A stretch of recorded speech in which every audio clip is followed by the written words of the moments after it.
Et salut tout le monde, petit message informatif avant de débuter cette vidéo. Pour soutenir la chaîne, c'est très simple, vous commentez, vous partagez, vous likez comme d'habitude. Vous vous abonnez uniquement si le contenu de la vidéo vous plaît. Deuxième possibilité, vous pouvez lâcher un petit merci via l'option que vous voyez apparaître à l'écran en ce moment sur cette vidéo.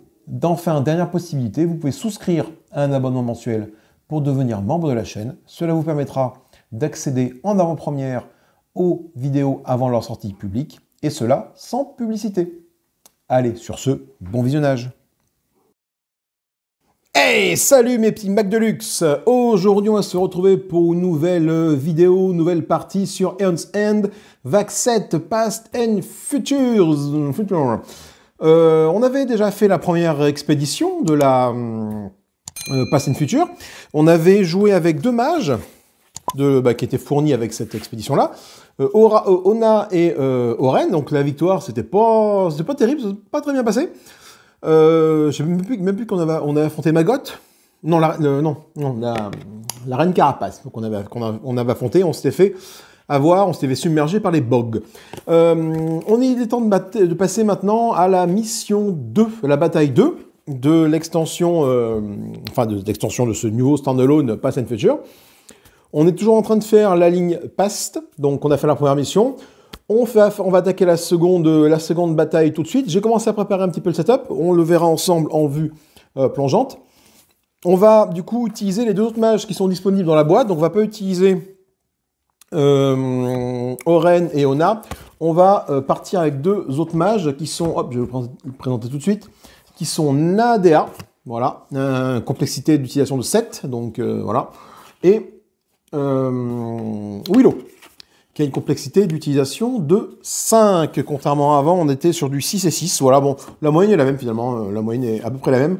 Donc on a des mages encore avec des particularités. On va voir ça bien évidemment en vue plongeante, présenter les mages. On va ouvrir tout de suite, par contre devant vous, je vais ouvrir l'enveloppe 2, parce qu'on me demande ça d'ouvrir dans le bouquin, mais que j'ai pas pris avec moi bien évidemment. J'en bataille. Le bouquin du Past. On arrive au Pré-Fight 2, voilà, donc moi je me suis lu un petit peu l'histoire, mais je vais pas vous la lire parce qu'elle est en anglais, donc c'est pas forcément le plus passionnant. Ce qui est quand même beaucoup plus sympathique, c'est le gameplay. Voilà, donc on en est rendu ici à peu près. Donc là on me dit simplement d'ouvrir l'enveloppe Past 2A et le deck Past 2A, de préparer d'utiliser les cartes de ce deck comme pour préparer un setup Nemesis classique.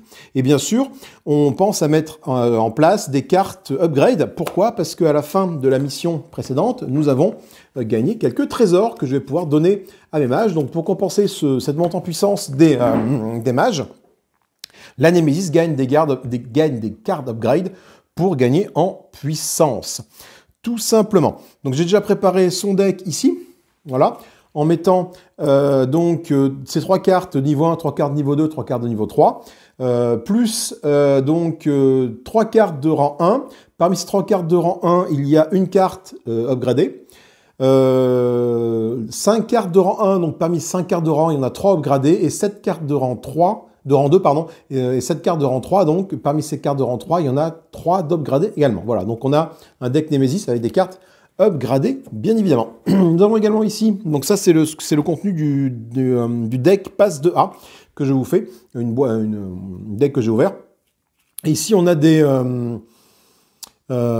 cartes, alors je ne sais pas encore ce que c'est, donc je connais le nom de Nemesis, c'est le Stonemonger, donc il est présent dans l'enveloppe, on va découvrir ça ensemble. Et il y a plein de cartes ici, il y a plein de gemmes, il y a des gemmes encore une fois, voilà, il y a des gemmes qui sont ici, qui vont venir, je pense, m'emmerder, me pourrir. Et là, il y a des cartes qui lui sont spécifiques.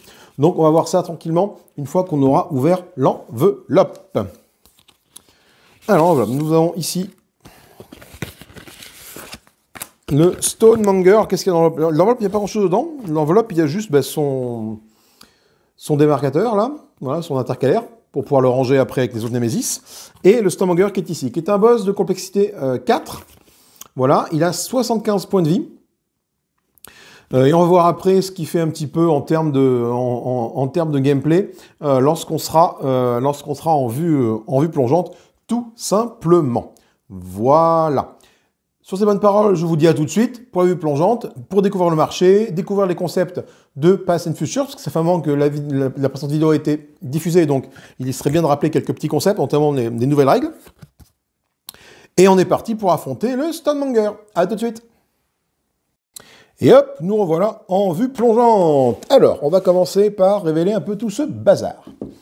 Déjà, on a le marché qui est ici. Le marché, c'est celui que j'ai fait à la fin de la partie précédente, pour gagner du temps par rapport à cette partie-là, que le marché a déjà été fait par rapport aux cartes que j'ai pu avoir lors de la partie précédente et que j'ai gagné en fin de partie. Nous avons ici, sur le côté, des cartes qui sont ici. Ce sont des cartes que l'on appelle des cartes... c'est la swap zone qui est ici. Qu'est-ce que la swap zone? Eh bien, du coup, il y a certaines cartes, certaines nouvelles cartes introduites dans ce Past and Futures qui ont des particularités, par exemple, comme ici, qui s'appelle le swap. Voilà. Et ce qui se passe, c'est quand le sort est déclenché avec une certaine capacité, en tout cas, est déclenché que ça remplit une certaine condition, pardon, on va pouvoir swapper cette carte en autre chose. Donc cette carte, le conçu magique, si jamais je détruis un minion, que ce minion vient du deck Nemesis, je swap cette carte en Detonate. Donc Detonate, c'est une carte que j'ai mis ici. Voilà. Une carte qui a un coût un peu plus puissant, mais qui a également une efficacité beaucoup plus intéressante. Voilà. Donc au départ, sur mon marché, j'ai cette carte-là, donc je vais la mettre au bon endroit. Je présenterai le marché après. Là, pour l'instant, je vous présente un peu les nouvelles règles. Cette carte-là ici, c'est le fameux swap, hein, qui coûte 4. Et donc, quand je vais l'acheter, du coup, elle coûtera toujours 4. Si jamais je lance ce sort et qu'il respecte la condition, à ce moment-là, je récupère ça à la place de ça, tout simplement. Et c'est le cas pour plusieurs sorts qui sont ici. Donc, le Detonate qui est ici va se transformer, le conçu magique va se transformer en Detonate. Le Inscrutable Artifact qui est ici peut se transformer en Natterune. Et le Carnifuse Maw qui est ici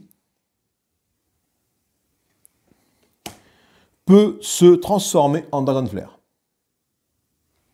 Voilà, donc on reviendra sur les cartes après, mais ce sont un petit peu les mécaniques qui rentrent en jeu dans cette mécanique, dans cette extension, pardon. On a également une mécanique de développe. C'est qu'en fait, il y a des cartes qui sont ici avec un petit coup. Et du coup, on a également une develop zone, hein, qui se met en place. Sauf que je n'ai pas de carte de develop a priori avec les personnages que j'ai ici. J'en ai avec les personnages avant, mais pas avec les personnages que j'ai ici.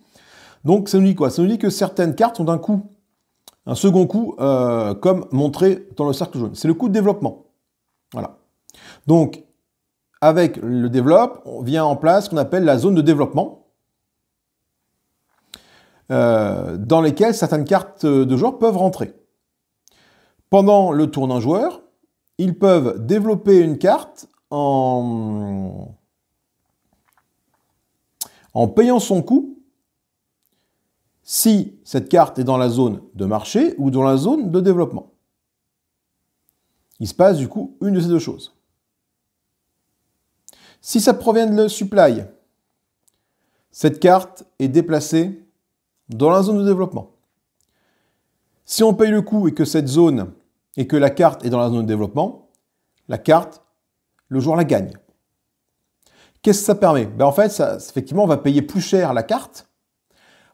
Avant qu'elle arrive dans notre main, ça va mettre 2 tours, mais on va la payer 8, plutôt que payer 5. Mais dans certaines parties, il est très difficile d'avoir par exemple 5 d'éther d'un coup. Par contre, 4 d'éther, c'est plus facile. Donc il est peut-être plus évident d'avoir 4 d'éther 2 fois de suite, plutôt que 5 d'éther en une seule fois. Voilà à quoi sert, grosso modo, cette capacité de développement. Nous avons 2 nouveaux tokens qui sont apparus, qui sont les tokens d'Ether et le token de Knowledge, donc qui fonctionne. L'Ether va nous permettre de stocker de l'Ether sur notre personnage, tout simplement, comme une sorte de petit porte-monnaie d'Ether. Et le Knowledge, ce sont des tokens qui vont pouvoir être stackés sur des personnages et qui vont pouvoir utiliser des capacités avec ces tokens de connaissance, de Knowledge, tout simplement. Voilà pour les nouvelles règles qui sont introduites avec ce Past and Future. On va donc regarder un petit peu le marché. Qu'est-ce qu'on a à notre disposition? En première gemme, nous avons le Vordium Spike, qui nous permet de gagner 2. N'importe quel allié peut défausser une carte de sa main. Cet allié n'importe quel qui le fait gagne une charge. Donc on a un moteur de défausse et de gain de charge avec cette carte-là. On a la radite ramifiée qui vient de mon Legacy qui est en français, c'est mon seul jeu en français. On gagne 2, si on a 2 sorts préparés au plus, on gagne 1 supplémentaire. Et enfin on a la Painstone, qui est très intéressante, ça coûte comme 6 à l'achat, ce qui est cher, par contre, pas de gagner 3 ou de gagner 2 et de faire 1 point de dégâts. Voici les 3 gemmes que j'ai à ma disposition. En termes de reliques, j'ai pour 2 le tome des anciens. Si toutes les brèches sont ouvertes, je détruis ça et je peux détruire jusqu'à 2 cartes de ma main ou de ma défausse. Sinon, je stabilise la brèche qui a le coût de stabilisation le plus faible. Donc j'ai une petite carte pour 2 qui va me permettre d'avoir un petit moteur de stabilisation. Et après de détruire des cartes. Pour 6, l'Incrustable Artefact. Je peux lancer le sort de n'importe quel joueur préparé qui coûte 5 ou moins sans le défausser. Si j'ai 3 points de vue ou moins, je peux changer cette carte-là en... Enfin, je change, c'est swap, c'est pas you can, c'est swap, je la change, cette carte-là en Aether-Rune. L'Aether-Rune, c'est ici. Donc du coup, je gagnerai une relique qui coûte 8. Quand je la jouerai, je vais pouvoir gagner une charge et lancer le sort préparé de n'importe quel joueur sans le défausser. Voilà, donc c'est la version améliorée de cette carte-là. Mes 2 reliques. Les sorts, on va commencer par un sort qui coûte 3, le Cavernous Mao. Une espèce de bestiole avec des grosses dents. On fait 2 points de dégâts. On peut détruire une carte de notre défausse qui coûte 4 ou plus. Si on le fait, on transforme le Carnivorous Maw en Dragon Flare, et on le met au sommet de notre deck. Donc on peut détruire une carte qui coûte 4 ou plus, et si on le fait, le Carnivorous Maw se transforme en Dragon Flare, donc une carte qui va infliger 5 points de dégâts, c'est très intéressant, et on la met au sommet de notre deck, donc on est sûr de la voir arriver au tour suivant. Le Thermal Dart, avec le mot-clé Link, c'est qu'on peut préparer 2 fois un sort avec le même nom sur la même brèche. Fait 3 points de dégâts. Si ce n'est pas la première Thermal Dart que je lance au tour-ci, je gagne une charge. Donc à partir du moment où j'en lance une deuxième, je gagne une charge. Le Consume Magique, il coûte 4, fait 3 points de dégâts. Si c'est 3 points de dégâts, on arrive à tuer un minion qui vient du deck Nemesis, on change cette carte en Detonate. Detonate, c'est ici, on l'a vu tout à l'heure. C'est 3 dégâts à un minion et 3 dégâts à Nemesis. Et enfin, on a le Prismatic Flare. Quand on prépare quand on prépare ce sort, on peut stabiliser, on stabilise notre brèche 3, et ça fait 3 points de dégâts. Voilà pour les marchés. On va parler maintenant rapidement des mages que nous avons affrontés, que nous allons piloter, pardon. On va commencer par Nadea. Pardon, Nadea, alors attendez, je vais mettre l'autre ici. Nadea, ça sera la numéro 1. Je fais un petit peu de place pour vous présenter Nadea. Nadea, qu'est-ce qu'on me dit? On met une Legacy Coin et une zone. D'accord.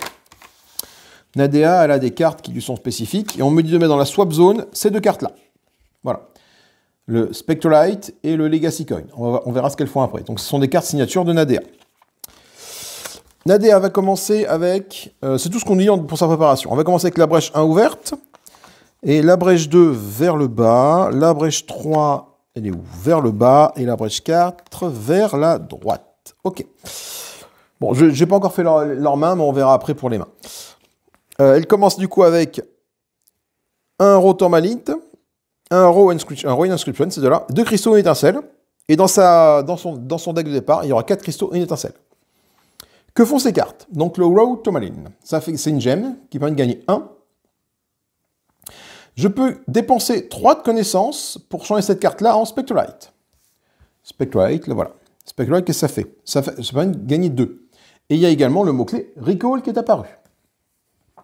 Alors le mot-clé Recall, pourquoi est-ce que je ne l'ai pas dans mes petites fiches que je voulais vous montrer? Hop, Recall. Recall, c'est un mot-clé. Hop, pourquoi le Recall? Pourquoi il n'y est pas le Recall? Ça va pas être bête. Recall, voilà. Le mot-clé Recall, qui est ici, ça peut être utilisé seulement si cette carte est dans ma défausse. Si cette carte est dans ma défausse, je peux utiliser Recall. Je peux placer une gemme ou une relique que j'ai joué ce tour-ci au sommet de mon deck. Donc à partir du moment où ça, c'est dans ma défausse, ce pouvoir s'active. Tout simplement. Voilà. Donc si jamais les conditions sont remplies, je peux transformer ça en ça. Donc lui, qu'est-ce qu'il fait? On n'a pas vu ce qu'il faisait. Grosso modo, alors, le Spectralite, quand on le joue, grosso modo, il permet de gagner 2. Le symbole Recall, il est représenté par ce petit symbole en haut à droite, en haut à gauche, pardon. Et avec son pouvoir qui est marqué ici. Je peux dépenser 3 de connaissances pour transformer ça en Spectralite. Quand je gagne une carte qui coûte 6 ou moins, ce tour-ci, je gagne 1 de connaissance. Donc grosso modo, si j'achète des cartes, avec cette carte-là, je vais pouvoir gagner de la connaissance, et ma connaissance utilisée pour transformer ça en ça. Et j'ai également le Royal Inscription qui est ici. Donc c'est une carte, une gemme, avec un effet de recall également. Je gagne 1. Je peux dépenser 3 de connaissances pour changer ça en Legacy Coin. Et en recall, quand cette carte-là est dans ma défausse, je gagne 1 de connaissances. Le Legacy Coin, qu'est-ce qu'il fait? Eh bien, il permet de gagner 2. Et en recall, n'importe quel allié gagne un token d'Ether. Tokens d'Ether sont des petits tokens qui vont permettre de générer de l'Ether sans avoir de carte. Donc on a un personnage un peu de support, ici avec Nadea, qui est le garde de la ville. Quel est son pouvoir? Le Wall Off. Wall Off, on enlève le mur, grosso modo. Déjà, c'est un sort de soin, c'est plutôt cool. Pendant sa phase principale, n'importe quel joueur gagne 3 points de vie. Si on a 5 cartes ou plus qui coûtent 0 dans notre défausse, n'importe quel allié gagne un sort et le met dans sa main. Ok. Donc voici pour Nadea, qui sera mon joueur 1. Et qui va commencer avec la bagatelle de 10 points de vie. Et ça, c'est du classique. Mon autre personnage va être, alors après oui, du coup j'ai ça effectivement à leur affecter, va être le personnage de Willow, qui est ici. Alors Willow, elle commence avec sa brèche 1 comme ceci. Sa brèche, de tous ces brèches vers le bas. Sa brèche 2 elle est en bas, sa brèche 3 elle est en bas, sa brèche 4 elle est en bas. Voilà. Willow, qu'est-ce qu'on me dit? Willow, elle n'a pas de capacité de démarrage, donc pas de souci avec ça. Willow, elle commence sa main avec Innovation, un Stone Catcher, 2 cristaux étincelles, et dans son deck de départ, un Innovation, 3 cristaux étincelles. Donc ce sont ses cartes signatures. Voilà. Donc elle n'a pas de mouvement de swap, en fait. Elle a juste des cartes signatures. Stone Catcher, c'est une relique qui permet de gagner 1. Et elle joue beaucoup avec les reliques, a priori, et 2 Innovation, donc ça nous permet de gagner 1 de connaissance, ou alors de dépenser 2 de connaissance, détruire une carte de ma main ou de ma défausse, et gagner une carte du même type dans le marché qui coûte jusqu'à 4 de plus que la carte détruite. Donc si je détruis une relique qui coûte 2 de ma défausse, je peux gagner une relique qui coûte jusqu'à 6 dans le marché. Voilà. Par contre, il faut que je dépense 2 de connaissances pour faire ça. Ok. Son pouvoir à elle, c'est le suivant. Donc pendant sa phase principale, elle peut gagner 5 de connaissances. Les cartes qu'on gagne ce tour-ci peuvent être placées au sommet du deck, et pas dans la défausse, ça c'est bien. Ou alors Grevold gagne 5 points de vie. Donc on a du coup un personnage qui soigne avec Nadea qui soigne les personnages, et un personnage qui soigne Grevold avec Willow. Ça c'est plutôt intéressant. Et elle a ça dans son deck ici. Comme nous jouons en mode campagne, nous avons le droit à des petites reliques que j'ai débloquées à la partie d'avant. Des petits trésors, pardon, que j'ai débloqués à la partie d'avant. Ces trésors, ils sont là. Nous avons des gemmes ou des spells. Alors du coup, quand je prends un trésor comme ça de niveau 1, eh bien, si je prends une gemme, ça remplace un cristal de base. Si je prends un sort, ça remplace un sort de base. Une étincelle de base. Alors nous avons le Inco Carnivorous Flower. Je gagne un d'Ether, ou je peux dépenser un d'Ether pour détruire une carte de ma main. Le Giga Rising Tide. Quand préparé, gagner un d'Ether, faire un point de dégâts.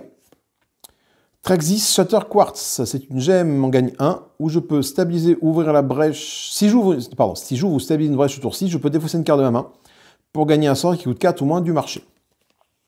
Desmodia Vodspark, tant que préparé, un sort de plus peut être préparé cette brèche. Ça fait également un point de dégâts. Et enfin, le Yagmada Eternal Eye, quand préparé, quand j'ouvre une brèche ce tour-ci, je fais 3 points de dégâts, sinon ça fait 1 point de dégâts. Je pense que je vais partir sur les sorts plutôt que les gemmes, parce que mes personnages ont des gemmes et signatures et des reliques signatures. Donc déjà, mes 2 gemmes qui sont ici, je ne vais pas les prendre. Je vais plutôt prendre alors ça qui permet de faire gagner un d'Ether qu'on préparait, c'est plutôt intéressant. Et là, je peux préparer un autre sort sur cette, là où il y a ça. C'est bien au début. Par contre, quand j'ouvre une brèche ce tour-ci, je peux faire 3 points de dégâts. Au bout d'un moment, je ne pourrai pas le faire. Enfin, au bout d'un moment, ça ne me servira plus. Après, 3 points de dégâts, ouvrir une brèche, ça peut être intéressant. Je vais prendre ça. Allez, hop. Donc tout ça, quand je m'en sers pas, ben, ça va dans mes cartes bannies. Pour mon aventure, ces cartes-là, je ne pourrai plus m'en servir du reste de mon aventure. Donc je vais donner ça complètement aléatoire à Naïda. Et ça, je vais donner ça à Willow. Il faut que j'en fasse leurs mains. Et je reviens juste après. Il est temps désormais de parler du boss, hein, tout simplement, que nous allons affronter. On l'a pas encore vu. Avant de parler du boss, j'aimerais parler de ces cartes-là. Ces cartes-là sont arrivées avec The New Age. Ce sont des cartes un peu maudites hein, qui vont venir pourrir ton deck et qui peuvent apparaître en fonction de certaines cartes Némésis. Donc si jamais j'ai des cartes Némésis qui mentionnent ce deck-là, eh ben, je vais les mettre en jeu. Donc c'est un deck que je garde ici. Il y a peu de chances que ça arrive, parce que j'ai tellement de cartes Némésis que ben, dans le doute, elles sont noyées dans la masse, ces cartes qui génèrent ça, mais sur un mauvais tirage, je peux me retrouver avec des cartes là qui viendront pourrir mon deck. Donc c'est tout à fait possible. Ensuite, ben, nous avons des cartes ici qui sont spécifiques donc, au Stonemonger. On va voir un peu comment on prépare tout ça. Donc le Stonemonger, sa préparation. Donc quand je prépare le marché.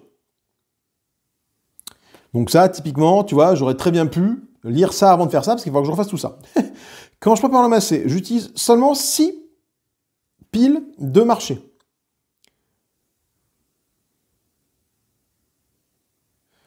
Aucune de vos piles ne peuvent être des gemmes. Quand vous préparez une expédition, on retourne toutes les supplies qui n'ont pas été utilisées à la place dans le baraquement au lieu de les bannir. D'accord, donc ça veut dire tout simplement que toutes mes cartes gemmes qui sont ici, je les prends, voilà, et je m'assois dessus. Donc ça, là, du coup, je vais les mettre dans le baraquement, dans ma boîte de baraquement. Donc déjà, toutes mes gemmes que j'ai préparées ont disparu. Super. Ensuite, on va rajouter les 3 gemmes du Stonemonger aux 6 que j'ai choisis. Donc du coup, bah là, les 6, forcément, ce sont mes 2 reliques et mes 4 sorts. Donc je vais forcément rajouter les 3 gemmes du Stonemonger.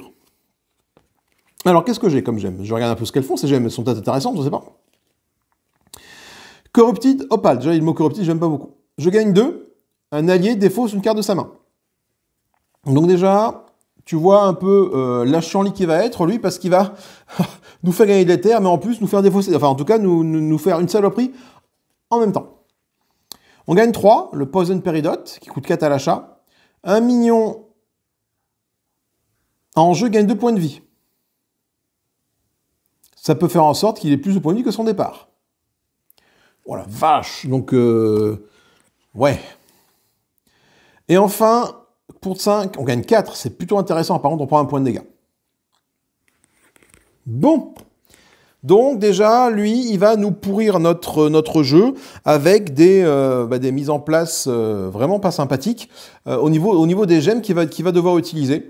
Il n'y a plus qu'à serrer les fesses. On me dit quoi? On me dit ensuite de mélanger les Ravener Card Together. Donc, c'est ça, donc les Ravener Card Together. Donc, il y a des cartes Ravener qui sont ici des cartes de pouvoir et des cartes monstres. Donc, je vais les mélanger. Je vais faire un coup sur 2. Donc, je ne regarde pas trop ce que c'est. Hein, on les découvrira ensemble. Donc, je mélange ça. Et les mettre face cachée à côté du plateau Némésis. Donc, je vais les mettre là-bas, tout simplement. Voilà, ici. Ensuite, on me dit que si je joue à 1, 2, 3 joueurs déchaînés. Qu'est-ce que ça veut déchaîner? Déchaîner, il gagne un token Némésis. Ok. Donc, token Némésis. Token Némésis. Ils sont là, mes tokens Némésis. Hop là. Donc, il gagne déjà un token Némésis au démarrage. On va regarder ses règles additionnelles, par contre. À la fin de son tour, s'il y a 4 tokens Némésis au plus, le Stonemonger Insight Frenzy. Alors, Insight, je sais pas ce que ça veut dire. Il rentre en frénésie, j'ai envie de dire. On va tirer la carte du dessus du deck des Raveneurs et la mettre en jeu. Ensuite, il perd 4 token Nemesis. Vous répétez ça jusqu'à ce qu'il ait 3 tokens Nemesis ou moins. Ok. Quand une carte Ravener est défaussée, on la met dans une défausse spécifique. Quand une carte doit être tirée du deck Ravener et qu'il est vide, on va mélanger la défausse Ravener pour en former un nouveau deck. Si une carte doit être tirée du deck Ravener et qu'il n'y a pas de défausse Ravener, les joueurs ont perdu la partie. Donc, les cartes qui sont ici, donc il y en a 6, non, il y en a plus. 3, 6, il y en a 8 cartes. Donc, il faut que je fasse gaffe parce que c'est une condition de défaite. Et c'est la seule condition de défaite qui est associée à cette Némésis, pour l'instant. Ok, bon, et ben je pense qu'on est bon. La mise en place est faite. J'ai mes petits rappels de règles à côté de moi au cas où j'oublierai des choses, parce que bon, ça, on est un peu coutumier de la chose. Les deux mages, je les ai jamais joués. La Némésis, je ne l'ai jamais affronté. Ça me permet du coup de voir un petit peu le contenu. Du jeu. Ça, je vais aller ouvrir ça tout de suite. Hop, voilà. Ça, c'est les fameux tokens d'Ether qui sont ici. Bon, ça, c'est un peu des différents tokens qui sont utilisés par différents mages, tout simplement. Hein. Token de lien. Voilà. On verra à quoi sert ce token, si ces tokens ont besoin d'être utilisés durant la partie, tout simplement. Et ben, je pense qu'on est bon. Après 20 minutes de blabla, on peut démarrer la partie. Alors, premier tour. Joueur 1. Joueur 1, c'est Nadea. Nadea, qu'est-ce qu'elle va pouvoir me permettre de faire, ma petite Nadea? Alors, Nadea, elle a un trésor qui est ici, qui me dit quand je préparais, je gagne un d'Ether. Donc déjà, je l'ai préparé ici. Donc là, j'ai forcément un d'Ether. C'est plutôt intéressant. 1. Ce qui m'embête, c'est qu'effectivement, je vais devoir acheter des gemmes. En fait, j'ai pas le choix. Je vais devoir acheter des gemmes.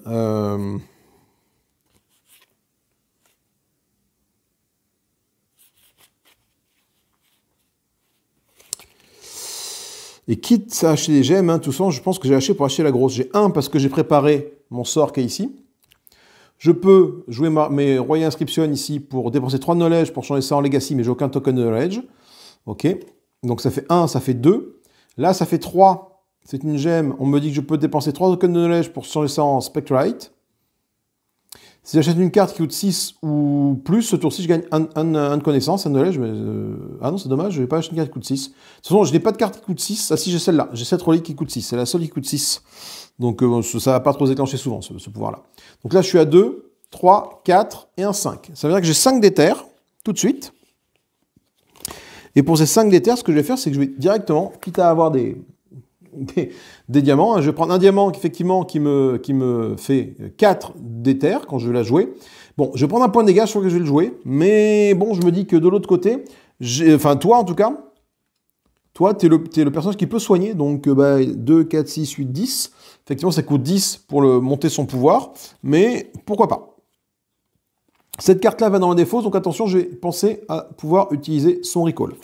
Donc le problème, c'est que du coup, comment faire pour savoir que c'est dans la défausse? Je vais le mettre comme ça. Voilà. Je vais me le mettre dans ce sens-là pour me rappeler qu'il y a un pouvoir recall qui est ici. Et ce pouvoir recall, c'est que je peux gagner 1 de connaissance. Et à partir du moment où c'est dans ma défausse et que ça a mon tour de jeu, je peux utiliser son pouvoir, bien évidemment. Je vais avoir un peu de place, là, voilà. Je pioche mes 5 prochaines cartes. Donc là, mon étincelle et 4 cristaux.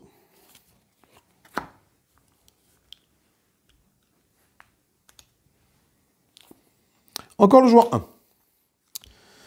Alors, est-ce que j'ai oublié de lui régler ses points de vie à lui, 75.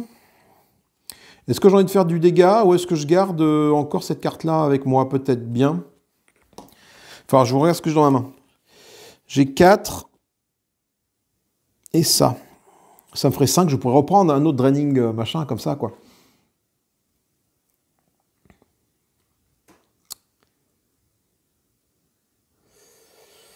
Qu'est-ce qui serait intéressant de faire? Peut-être prendre un sort pour commencer à taper. Non.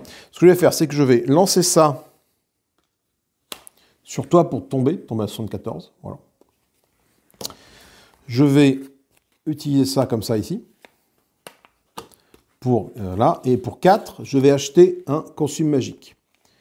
Ça me permet de gagner, faire 3 points de dégâts. Et si je tue un minion du deck d'un Nemesis, je peux transformer ça en Detonate, un sort plus puissant.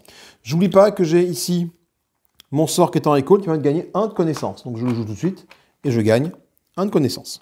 Voilà. Et j'ai fini mon tour. Je vais donc repiocher 5 cartes. Donc là, du coup, hop, je pense à remettre ça dans ce sens-là. Et piocher 5 cartes. 3, 4, 5.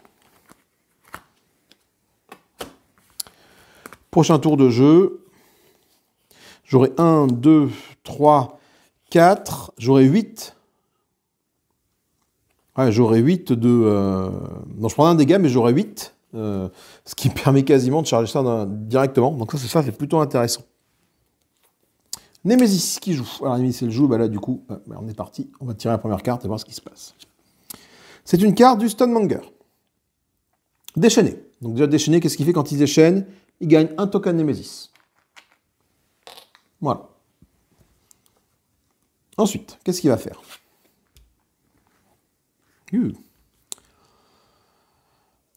Le joueur qui a... J'ai pas pioché de carte avec Willow. Encore, j'ai pas refait ça. Ben non, c'est qu'elle a pas joué Willow. Pas de petite carte. Ils sont pas con-con.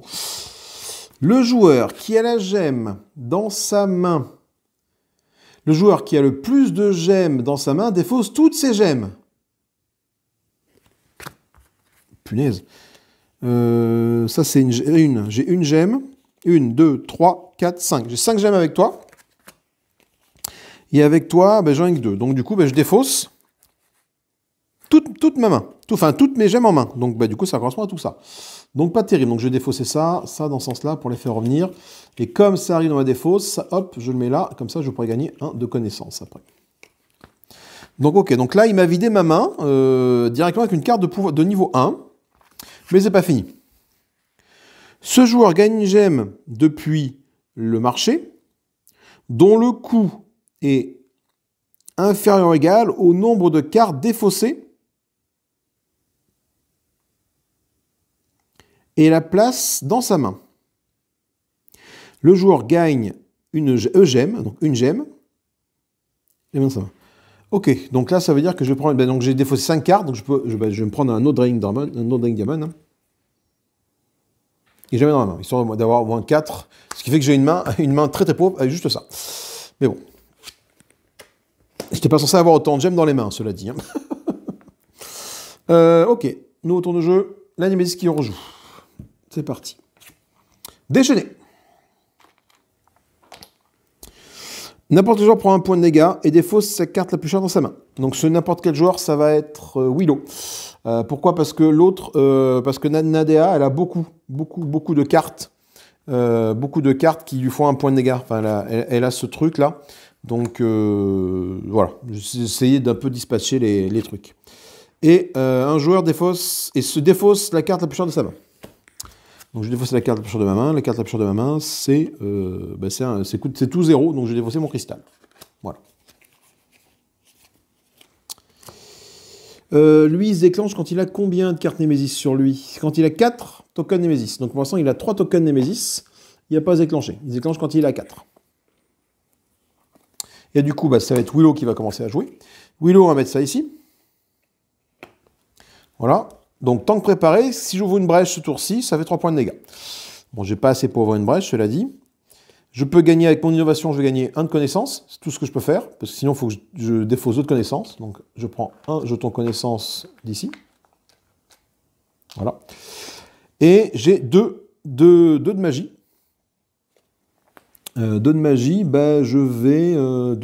je vais prendre une relique qui me donne 2. Une relique un petit peu pourrite parce qu'elle vient du Stonemonger, mais j'ai pas trop le choix. Donc je vais mettre ça dans ce sens-là pour les voir revenir quand même relativement vite. Et je pioche 5 cartes. Voilà, et sans surprise aucune, au prochain tour, c'est toi. Alors, je vais pas lancer ça. Je ne vais pas le lancer. Pourquoi? Parce que ce que je peux faire, c'est que là, j'ai... Ah non, merde, voici, je vais le lancer du coup.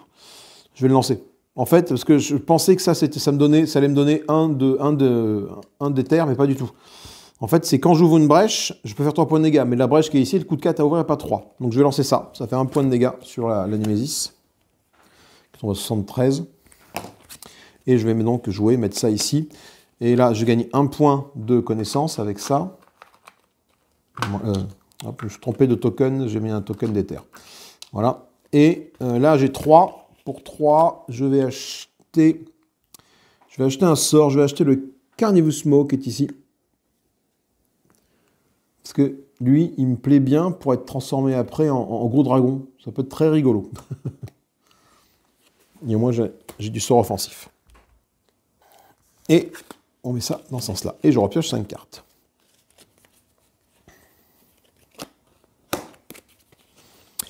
Donc je me retrouve avec mon cristal, mon truc corrompu qui fait défausser une carte à un allié, mon Suncatcher qui gagne une charge, mon innovation, un cristal. L'innovation, je peux dépenser 2 knowledge, quel cas. Je peux détruire une carte de ma défausse de ma main pour gagner une carte qui coûte jusqu'à 4 de plus que la carte détruite. Donc ça peut être intéressant pour gagner des cartes de manière assez rapide et facile.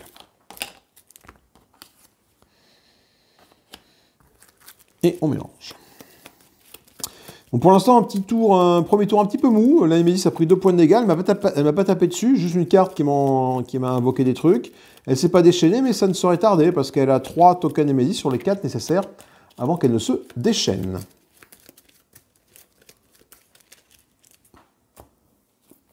Bah tiens. Quand on parle du loup, il en montre le bout de sa queue. Alors, déchaîner 3 fois, un joueur gagne 3 tokens d'éther. Ah, c'est intéressant ça. Bon, par contre, déchaîner 3 fois, donc on rajoute 3 tokens ici. Ok. Et n'importe quel joueur gagne 3 tokens d'éther. Les tokens d'éther, ils sont défaussés à la phase de pioche. Quand tu refais ta main à la fin. Donc, soit je les mets à Naidea pour qu'elle puisse faire autre chose que juste ça, peut-être faire ça, ouais. Donc, du coup, je vais peut-être mettre ça comme ça ici. Voilà. Comme ça, elle aura 3 d'éther, elle pourra faire avoir 7 d'éther pour faire un truc plus ou moins sympa. Donc, c'est la fin du tour. Hop, là, il va se passer des choses. Donc, qu'est-ce qui se passe à la fin de son tour, s'il a 4... token Némésis ou plus, il devient méchant. On tire celle-là et on la met en jeu. Donc c'est une carte, il faut 9 de pouvoir pour la faire dégager. Greyvolt subit 7 points de dégâts. Oh putain, c'est un pouvoir 3. Donc 3 tours, ça se déclenche. Ok, et on retire... il perd 4 tokens Némésis. Voilà. Ensuite, on répète ça jusqu'à ce qu'il ait 3 tokens Némésis ou moins. Donc là, c'est bon, on tombe à 2 tokens Némésis, donc ça ne va pas se répéter. Joueur 1. Ah, c'est toi. Donc là, pour la dégager, il faut 9. Malheureusement, là, j'ai 4. Excusez-moi. J'ai 4, j'ai éternué. J'ai 4, j'ai coupé la caméra pour pas que vous m'éternuez dans les cheveux. dans les oreilles. J'ai 4, 5, 6, 7. J'ai pas les 9. Par contre, avec ça, je suis à 1 point de dégâts. Pas que j'oublie. 1 point de dégâts sur terre qui tombe à 72. Ça va forcément dégager ça le tour suivant. Donc, ce que je vais faire, c'est 4, 5, 6, 7. Je vais ouvrir un brèche 3 pour 7 directement. Hop. Tac. Ouais. Je sais pas si c'est une bonne idée, mais au moins 7, je peux le faire directement. Je pense que c'est pas mal. Je prends un point de dégâts par contre en faisant ça. Et je n'oublie pas que comme ça, c'est dans ma défausse, je peux gagner un jeton de connaissance. Voilà. Et ben c'est la fin de mon tour. Je pioche 5 cartes. J'ai quoi? Je me retrouve avec mon consume qui est ici. Alors forcément, s'il n'y a pas des monstres du deck Némésis, ben, ça ne servira pas à grand chose. Mais bon, je me retrouve avec quand même pas mal d'éther le tour suivant également. Joueur 2, toi. Ben, tu vas lancer ton étincelle sur le boss. Hein. On va pas tergiverser. Qui tombe à 71. Voilà. Est-ce que j'ai les 9 pour me débarrasser de ça? Non, sûrement pas, j'ai pas les 9. J'ai pas les 9. Donc là, je peux gagner un connaissance, ou alors je peux détruire une carte de ma main. Ou de ma défausse. Ok. Et je peux gagner quelque chose du même type qui coûte 4 de plus. Bah, c'est intéressant ce que je vais faire. Tiens, je vais dégager ça. 2 de connaissances, là. Je vais détruire l'étincelle qui est dans ma défausse. Pour gagner un sort qui coûte 4 de plus. Ce sort-là, je pense que je vais prendre le Thermal Dirt qui est ici, pour 4. Voilà. Donc ça a été joué. Et je me retrouve avec 1, 2, 3, 4, 5. 5 d'éther. Pour 5 d'éther. Donc pour 5, ouais, je vais prendre ça. Quitte à prendre des points de dégâts, je vais prendre ça. Pour avoir beaucoup de... Ah, non. Non. Je vais prendre ça pour 4. Comme ça, au moins, j'ai 2 thermales d'art qui sont l'un à côté de l'autre. Et du coup, ils vont pouvoir comboter entre eux pour gagner des charges. Par contre, n'importe quel allié défausse une carte de sa main. Donc je vais voir qui défausse. Enfin, n'importe quel allié, forcément Nadea. Mais je vais voir ce qu'elle perd comme carte. Je vais mettre ça dans ce sens-là pour faire revenir ça le plus vite possible. Ici. Et je pioche 5 cartes et après je vais défausser une carte à Nadea. Ok, je me retrouve avec mes cartes signature en main. Toi, tu vas défausser une carte de ta main. Tu vas défausser un cristal. Parce que ces 2 sorts sont là, puis je peux préparer les 2 sorts. Prochain tour, Némésie. On enlève un pouvoir d'ici. Et on tire une carte. Ok. Quand un pouvoir est enlevé de cette carte-là, n'importe quel joueur prend 2 points de dégâts. Donc il y a un pouvoir de 2. Donc dans 2, ça va se déchaîner. Pour la défausser, je peux dépenser 5 d'éther. Joueur 1. Est-ce que j'ai les 5 d'éther? 1, 2, non, j'ai que 2 d'éther. Donc ce que je vais faire, c'est que je vais mettre mon consume magique ici et mettre ça ici. Quand ça s'est préparé, j'ai 1 d'éther de plus. Donc je suis à 3 d'éther. Je n'oublie pas que ça, c'est toujours ma défaut, donc je peux gagner un jeton de connaissance. J'ai donc 3 d'éther. 3 d'éther...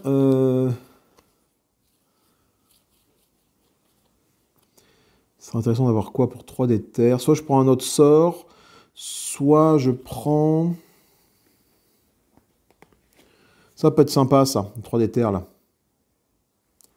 Ça peut être sympa pour qu'il se transforme en dragon. J'aime bien le dragon.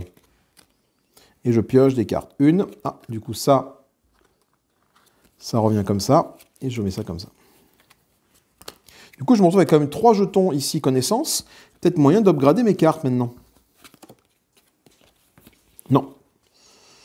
Si, ça je peux dépenser 3 d'éther pour mettre ça en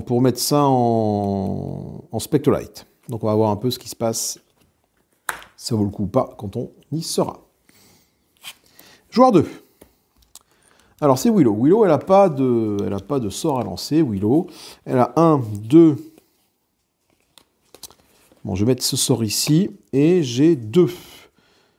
2, et ça, je gagne 1 de connaissance. Donc je gagne 1 de connaissance avec ça. De toute façon, je ne peux pas faire grand-chose de plus qu'avec ce truc-là. Et je vais juste pour 2 stabiliser cette brèche-là, ma brèche 2, pour mettre mon sort ici. Voilà.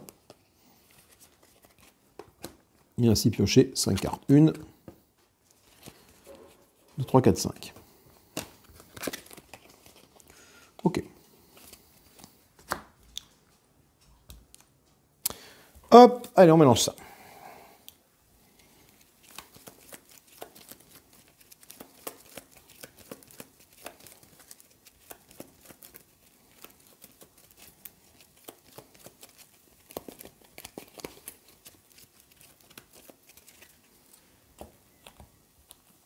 Joueur 1. Alors, joueur 1, qu'est-ce qu'on peut faire? Je vais tout lancer. Hein. Donc là, je fais 3 et un 4 points de dégâts. Bon, ben, je tape pas sur un mignon, mais au moins, je fais 4 points de dégâts sur toi. 67. Et j'en fais 1 en plus avec ça. 66. Voilà. Alors, qu'est-ce que je peux faire avec tout ça? Là, je peux gagner 4.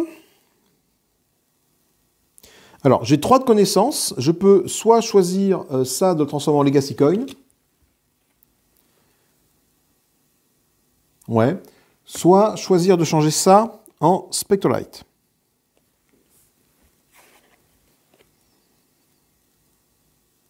Et je pense que je vais prendre le Spectre Light parce que lui, en fait, lui, quand il est dans ma défausse, il continue à me générer des knowledge.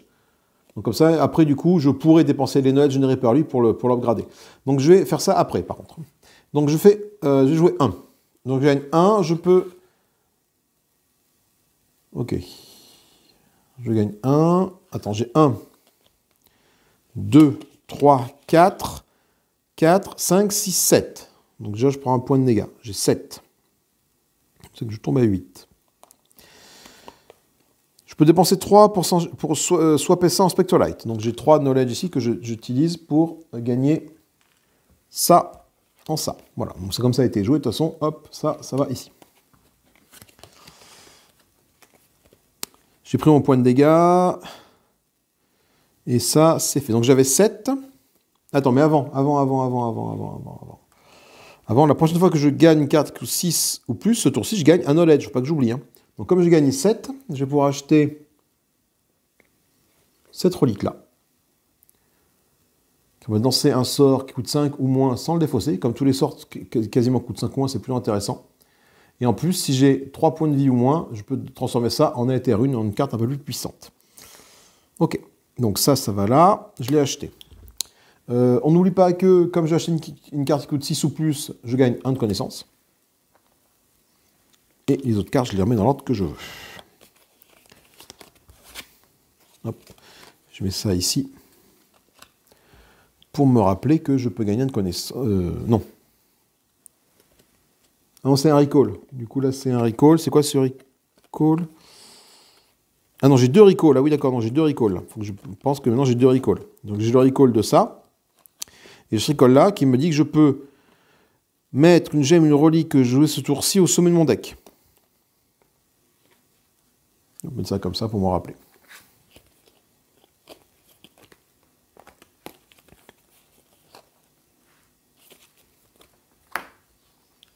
Allez. De nouveau à moi de jouer. Alors moi je n'ai pas de sort à lancer, par contre je vais pouvoir mettre des sorts ici. Je vais pouvoir mettre mon Carnivusmo ici. Je vais pouvoir mettre mon Spectre machin ici. Ok. J'ai quoi? J'ai 6 d'éther. Avec ça, je me rappelle que là, je peux gagner un knowledge. Quand c'est mon tour, c'est très bien. Et je peux placer une gemme ou une relique que je joue ce tour-ci au sommet de mon deck. Donc, pour l'instant, ce n'est pas le cas. Par contre, j'ai 6. Donc, je perds un point de vie avec ça. Donc, je tombe à 7 de points de vie. Et j'ai 6 d'éther. 6 d'éther. Il me faut commencer à pouvoir taper, faire des sorts offensifs. 6 d'éther.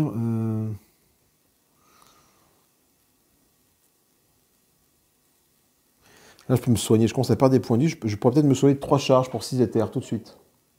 Allez, je vais faire ça. Voilà. Et je peux remettre une gemme que je vais tourner au sommet de mon deck. Je vais remettre cette carte-là au sommet de mon deck. Voilà, comme ça, je suis sûr d'avoir de nouveau 4 d'éthers au prochain tour. 1, 2, 3. Hop, ça, c'est mélangé. Enfin, c'est mélangé. C'est remis comme ça. 1, 3, 4, 5. Prochaine main, je me retrouve avec 2 cristaux, mon diamant et 2 sorts.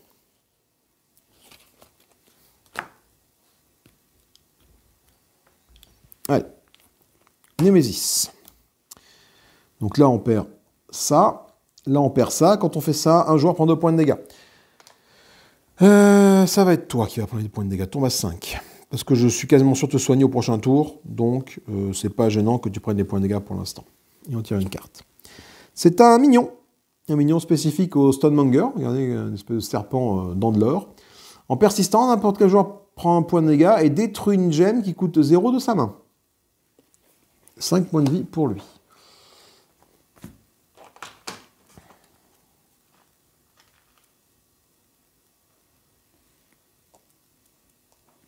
Ok. Némésis. Aïe, aïe, aïe, aïe, aïe, aïe, aïe, aïe, aïe. Ça se défonce. Greyvoll prend 7 points de dégâts. Donc Greyvoll tombe à 23. Bam d'un coup. Ça se déclenche. Un joueur prend 2 points de dégâts. Cette fois-ci, les dégâts, je vais quand même les mettre sur Willow. Hein, qui tombe à 7.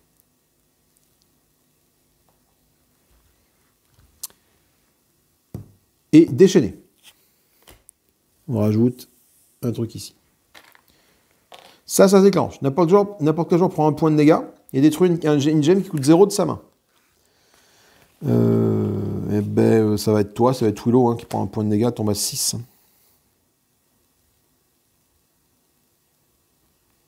Et elle détruit une gemme qui coûte 0 de sa main. Bon. Et on tire une carte. Attends, oui, j'ai pas fini. Une carte avancée. Bon, à défausser, il faut dépenser 6. Elle a un pouvoir de 3. On va révéler la prochaine carte du deck hors du tour. Si c'est une carte joueur, on déchaîne 3 fois. Sinon, n'importe quel joueur prend 5 points de dégâts. Donc, ce serait bien que j'arrive à m'en séparer celle-là parce qu'elle va faire très mal et elle coûte 6 pour s'en défaire. Joueur 2. Alors, joueur 2, c'est parti. Donc, je vais lancer tout ça. Je vais déjà lancer ça. Ça fait 1 point de dégâts. J'ai pas le choix d'être sur une brèche fermée. Donc, je vais lancer sur toi pour être sûr que tu tombes à 4. Et je vais lancer ça sur toi aussi pour être sûr que tu tombes à 2. Pour te tuer rapidement parce que je ne peux pas me permettre que tu détruises mes cartes. Par contre, je peux détruire une carte de ma main de ma défausse qui coûte 4 ou plus. Si je le fais, ça devient un Dragon Flare et je le mets au sommet de mon deck. Et je ne vais pas m'en priver. J'ai une carte qui coûte 4. Je vais détruire un Thermal Dart. Et ça devient un Dragon Flare. Et ça arrive au sommet de mon deck. Plutôt intéressant. Donc ça a été joué. Ok. Et ça arrive là. Fin du tour pour Willow. Bon tour, parce que finalement, elle a fait un peu de dégâts, mais elle a réussi à récupérer un bon dragon qui fait beaucoup de dégâts. C'est intéressant. Et elle va pouvoir rejouer tout de suite. Bon, elle n'a pas pu... Attends, qu'est-ce que j'ai oublié de faire? Non, attends, j'ai pas fini son tour. J'ai fait ça, mais j'ai oublié de jouer ces cartes-là, quand même. Faut pas être débile.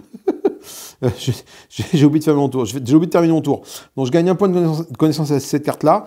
Je gagne 2 d'éther pour mettre cette truc comme ça ici. Et un allié défausse une carte de sa main. Voilà, ça y est. Et donc mon allié, c'est toi qui as défaussé un cristal. Ça arrive là. Voilà, il faut quand même que je fasse ça dans le bon sens. Je pioche 5 cartes. 3, 4, 5. Ok, et là, c'est vraiment la fin de mon tour. Là, il est temps pour moi de jouer. Et du coup, cette fois-ci, hop, on est d'accord. Je lance mon Thermal Dart tout de suite sur toi pour t'achever, pour éviter que tu m'enquiquines. Toi, tu vas là-bas, pardon. Et le Thermal Dart, il est lancé. Ensuite, ça, est-ce que j'ai 6 de magie pour m'en défaire? Bon, je retourne. Je mets mon Dragon Flare ici tout de suite, il fera 5 points de dégâts.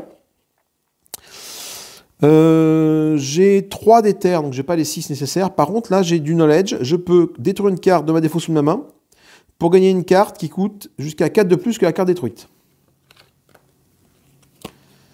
Ça peut être intéressant. Parce qu'après, je détruis ça pour transformer avec le Carnivous là-bas. Là. Donc, est-ce que ça vaut pas le coup de détruire, par exemple, détruire ça, le trésor. Je vais détruire le trésor. Pour gagner une carte qui coûte jusqu'à 4 de plus, je vais gagner un Thermal Dart. Voilà. Ça, j'ai utilisé ça, ça m'a fait gaspiller 2 de connaissances. Il me reste 3 ici. Ces 3, qu'est-ce qui vont me permettre? Ces 3-là vont me permettre de gagner, d'ouvrir cette brèche, peut-être, je pense. Oui, voilà. Ouais. Dans ce sens-là, je le mets. Allez. 1, 2, 3, 4, 5.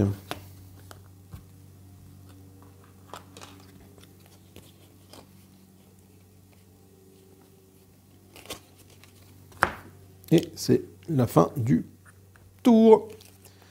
On est bon pour mélanger et recommencer. Youpla. Donc il faut que j'arrive à avoir 6 d'éther pour me débarrasser de celle-là, parce qu'elle va faire mal, celle-là. Et c'est encore, ce ne sont que des cartes de niveau 1. Hein.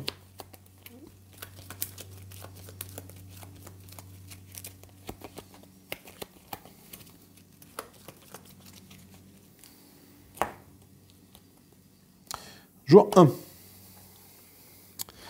Ça, c'est pas mal, parce que je peux faire à peu près la même chose. Ouais. Je vais lancer ça. Je fais 2 points de dégâts sur toi. 64. Je peux détruire une carte qui coûte 4 ou plus de ma main. Et si je le fais, ça devient un Dragon Flare. Ah oui, swap. Ah non, j'ai fait un swap tout à l'heure. Merde.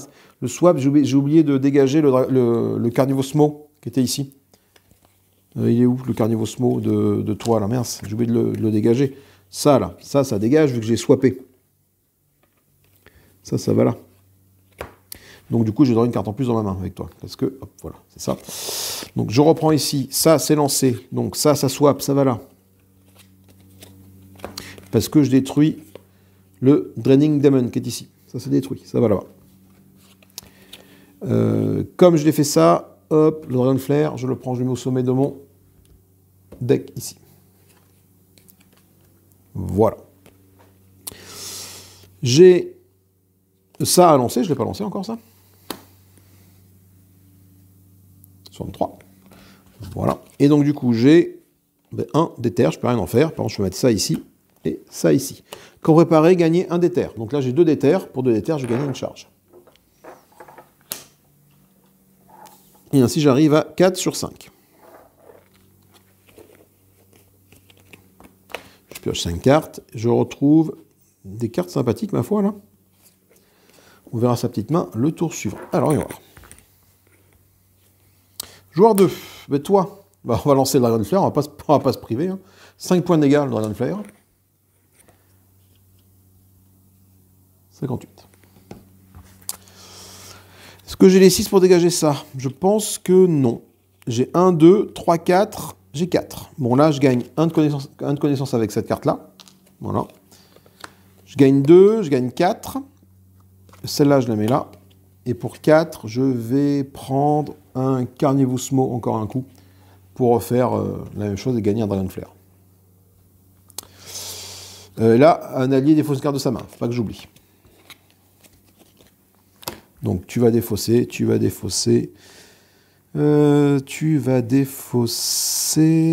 j'aime relique.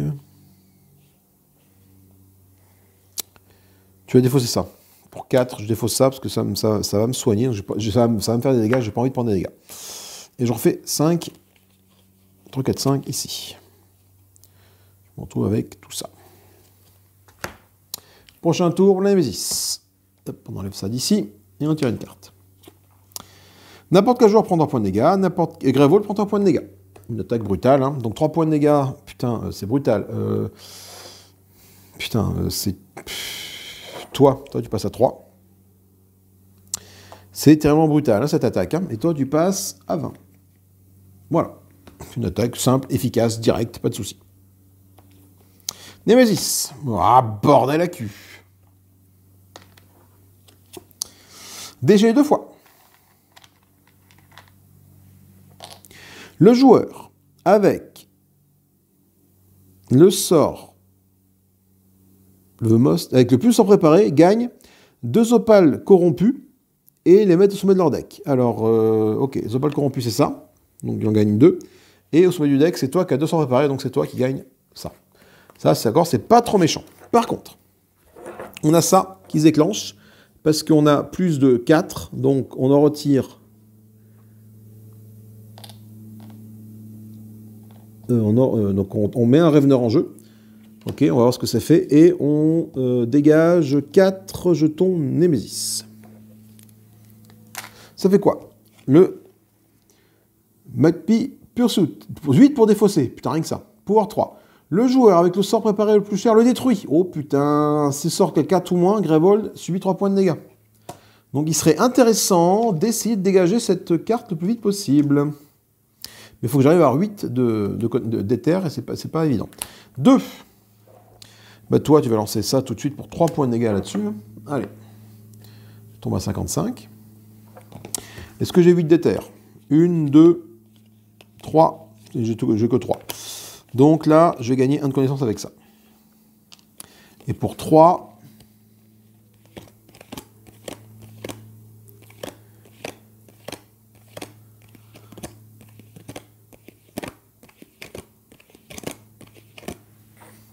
Je vais acheter ça, un Poison Peridote.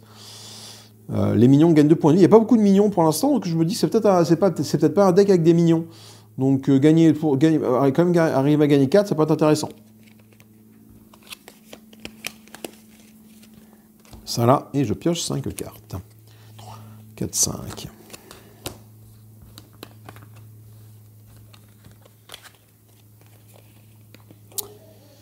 Ok, je monte avec mon dragon, mon carnivus, c'est intéressant. Joueur 1 qui joue. Alors là, on va déchaîner à toute puissance.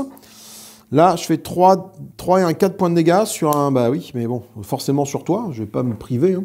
Et 1 point de dégâts avec toi ici. Ça fait donc 5 points de dégâts, tombe à 50. Allez. Là, par contre, il va falloir que je joue mon pouvoir, je pense, d'ici peu de temps. Donc je vais mettre mon dragon ici. Et le reste, c'est des trucs. Ça, c'est intéressant parce que je peux lancer un sort préparé qui coûte 5 ou moins sans le défausser. Si j'ai des points de vie ou moins, je peux gagner 3 points, 3 points de vie ou moins, je peux swapper ça. Mais je suis à 5 points de vie. J'aurais dû réfléchir. J'ai pas de swap ici, là, non. Donc, je gagne 1 d'éther. Je gagne 3 d'éther au total. Là, je suis à 3 d'éther. Et je peux dépenser 3 de knowledge pour transformer cette pièce-là. Mais j'ai que 2 knowledge sur mon plateau de jeu, donc je ne peux pas. Donc je gagne 3 d'éther. Donc ce que je fais, c'est que pour 3 d'éther, je vais gagner une charge que je vais lancer tout de suite.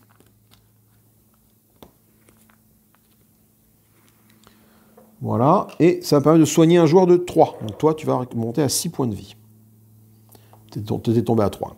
Ensuite, si j'ai 5 cartes ou plus qui coûtent 0 dans ma défausse, 1, 2, putain, j'en ai que 4. Dommage, j'en ai que 4. J'aurais dû attendre un tour. Je pouvais faire en sorte que n'importe quel joueur gagne un sort et le mette dans sa main. Mais tant pis. Tant pis, ça a été joué. Par contre, ce que je peux faire, c'est que je peux lancer ça, un sort qui coûte 5 ou moins. Celui-là coûte 6, je ne peux pas le lancer avec ça. Par contre, je peux lancer le Thermal Dart qui est ici et faire 3 points de dégâts. Sans le défausser, ça vaut le coup. Et je mets ça après dessus pour me rappeler que ça, c'est dans ma défausse. Donc je affiche 3 points de dégâts à toi. Il tombe à 47. Tac. Et je pioche 5 cartes. 3, 4, 5.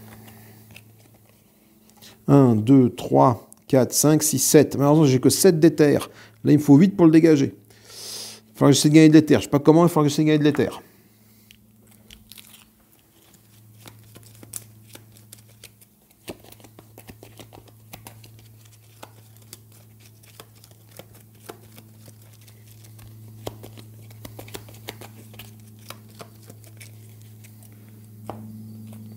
Joueur 1. Je fais 6 points de dégâts sur la Némésis, directement. Là, je ne me pose pas de questions, 6 points de dégâts, c'est très puissant. 46. Je n'oublie pas qu'ici, j'ai ces 2 trucs ici. Donc je peux jouer, gagner un knowledge, ce que je vais faire, et remettre une gemme ou une relique de que je joue ce tour-ci, la mettre au sommet de mon deck. Donc, ce que je vais faire, au sommet de mon deck, oui, j'ai 1, 2, 3, 4, 5, 6, 7. J'ai 7. Bon. Et un joueur défausse une carte de sa main avec ça. Donc toi, tu vas défausser 2 cartes. Toi, tu vas perdre...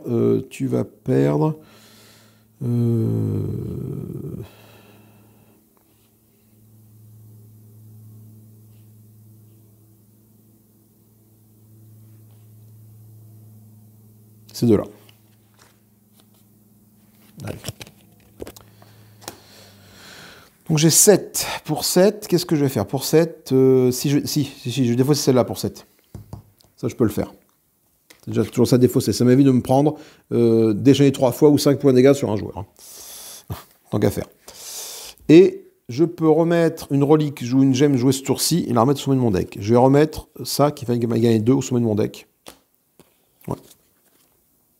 Je pioche 5 cartes. 1, 2... Hop, alors ça c'est un peu chiant, mais bon, il faut que je prenne le coup. 3, 4, 5. Attention, j'ai plus que 3 points de vue avec toi. Non. Non, j'étais pas 3 points de vue, j'étais à 5. Oui. J'étais à 5. J'ai 1, 2, 3, 4, 5, encore 5 d'éther là. J'aurai jamais les 8 nécessaires ici. Némésis au prochain tour. Donc on engage une carte d'ici. On tire une carte là. Ce sont les Needlewow. Ils ont 11 points de vie, donc ce qui est plutôt pas mal. Pour ces bestioles-là, 11 points de vie. 10 et 1, 11. Et quand il s'active, Greyvolt prend 2 points de dégâts. Et on tire une nouvelle carte. Joueur 2. Alors toi, Thermal Dart, je vais le lancer sur toi, là, parce que 2 points de vie à Grévold à chaque fois, ça va être pénible. Est-ce que j'ai de quoi le tomber rapidement, cela dit? Oui, parce que 2, il tombe à 9. Et après, j'ai quand même mon Detonate. Après, là, j'aimerais bien utiliser mon Detonate pour l'upgrader. Donc ça, c'est fait. Non, pourquoi 2? Ça fait 3. Tombe à 8.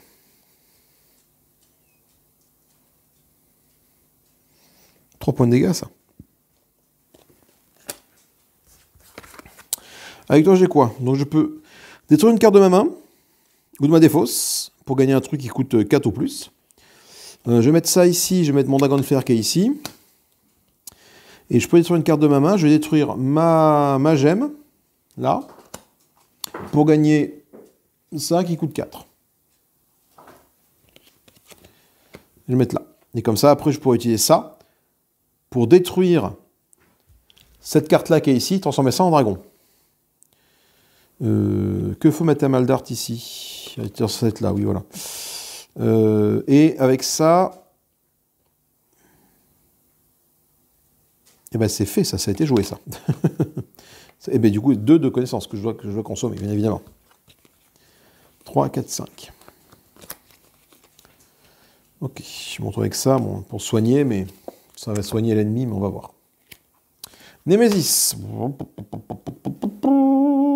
Ça va se déclencher. 2 points de vie à Grévold, qui tombe à 18. Voilà. Alors, on place un Reveneur en jeu, et n'importe quel joueur gagne 3 tokens d'éther. Ah, c'est intéressant. Le Reveneur qui est en jeu, c'est ça. C'est une créature qui arrive. C'est un mignon, le Wanderer Corrupted. Donc, Wandering, ça veut dire qu'il est insensible aux dégâts et aux habiletés physiques. Il est uniquement sensible à de l'éther. Il est persistant. N'importe quel joueur défausse une gemme et prend un point de dégâts. Il a 9 points de vie.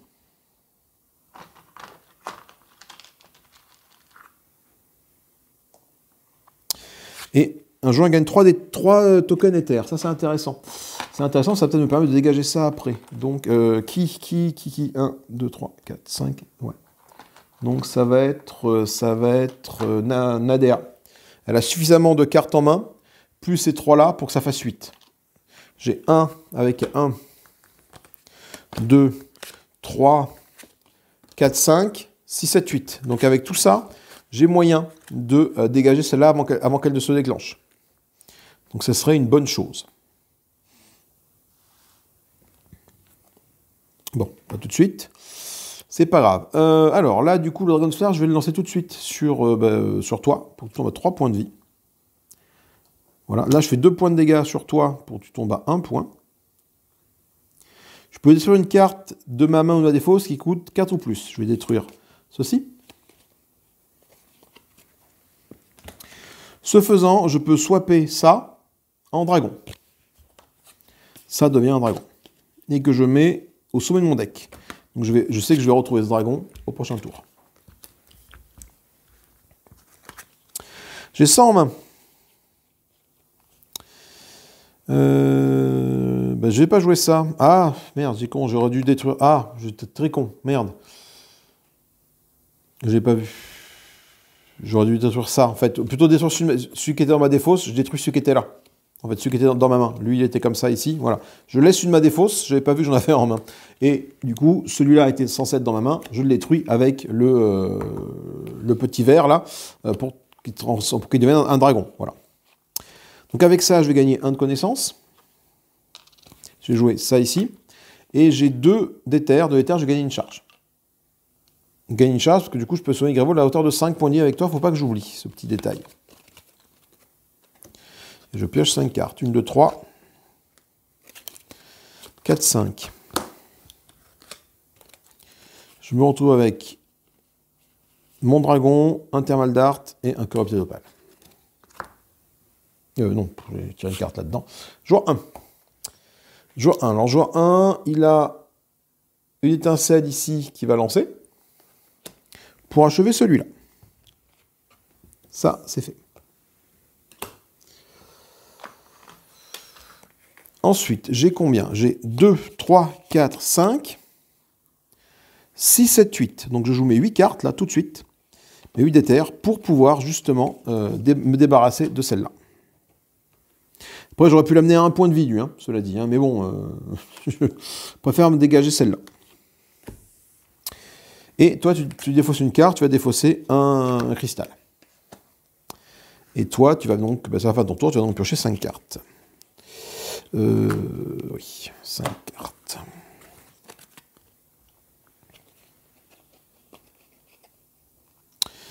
Ok, j'ai beaucoup de choses. Beaucoup de choses en main ici, beaucoup de trucs, oui, c'est pas mal. Allez, nouveau tour de jeu. 18 points de vie pour Revolt, 41 points de vie pour la Nemesis, 5 points de vie pour Nadea, 6 points de vie pour Willow. On a des bons sorts, on a les dragons, là, Dragon Flare, là on a 2 ou 3 qui tournent dans le deck pour à chaque fois faire du point de dégâts, c'est intéressant. C'est intéressant, mais je pense qu'on est un peu faible en termes de moteur ici, là. De sorts, on va se faire avoir sur la... Ah putain, sur la fin. N'importe quel joueur défausse une gemme et subit un point de dégâts. Donc toi, tu vas défausser un cristal, Willow, et prendre... Ah non, non, regarde ce que je vais faire. Ah merde, mais non, des gemmes, j'en ai pas des masses, des gemmes.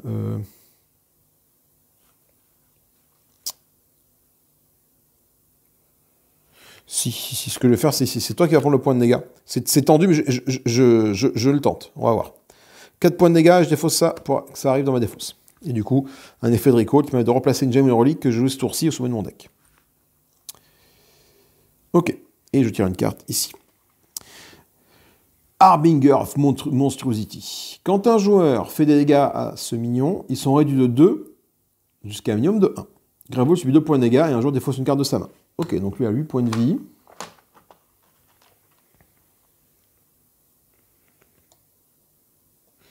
Donc les dégâts sont réduits de 2 sur toi. Ok, nouvelle carte.